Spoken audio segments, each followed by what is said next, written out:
Okay sir. Sir இப்போ உங்களுக்கு ஏதாவது ஒரு கஷ்டமாக ஒரு நிலமை வந்திருக்கு, இல்லை எனக்கு மனக்கவலை வந்து தீரணும், இல்லை மன அமைதி வேணும் அப்படின்னா உங்களுக்கு இஷ்டமான கோவிலுக்கு போய் தியானம் பண்ணிட்டு இருக்கா? நான் செய்கிற வேலையே தியானம்தாம்மா. கோவிலுக்கு போய் தியானம் பண்ண மாட்டீங்க?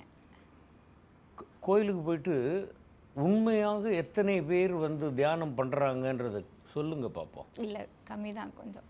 நீங்கள் உட்காந்து அப்படின்னீங்கன்னா அப்போ தான் வந்து அடுத்தது எங்கே போகணும்,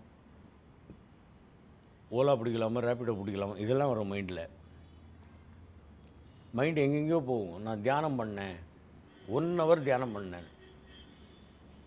நீ என்ன பெரிய முனிவரா? அதெல்லாம் கிடையாதும்மா.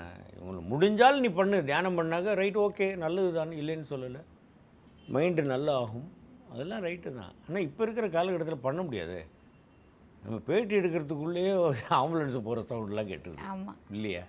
அப்படிங்கும்பொழுது அந்த மாதிரி வந்து நமக்கு டிஸ்ட்ராக்ஷன்ஸ் நிறைய இருக்குது. இப்போது நீங்கள் தியானம் பண்ணணுன்னு உட்காருவீங்க, அப்போ தான் பெல் அடிக்கும், செல் அடிப்பாங்க யாராவது. ஃபோன் பண்ணி என்ன பண்ணுற, தியானம் பண்ணுறேன், சரி இந்த மேட்டர் பதில் சொல்லிட்டு பேச, நான் 1/2 மணி நேரம் பேசுவேன், தியானம் முடிஞ்சு போச்சு, அவ்வளோதான். அதனால் நான் தியானமெல்லாம் பண்ணுறது இல்லைம்மா. நான் ஒன்றும் எனக்கு சந்தோஷம் வந்தாலும் ரைட், ஓகே, எல்லாம் முன்னால். கஷ்டம் வந்தாலும் எல்லாம் முன்னால், நீ பார்த்துக்கோ, சிவனே நீங்கள் பார்த்துங்க, பாபா நீங்கள் பார்த்துங்க, அவ்வளோதான். எங்கள் வீட்டில் தான் நான் ஒரு பெரியவர் இருக்கார், பெரியவர்கிட்ட சொல்லிடுறது, தாத்தா அப்படின்ட்டு அவர்கிட்ட போய் சொல்லிடுறது, சரியாக போயிடும். அனைத்து நோய்களுக்குமான குணம், அழகு தரும் மூலிகைகள், ஆரோக்கியம் தரும் மருத்துவர்கள். டாக்டர் ஸ்ரீவர்மாஸ்.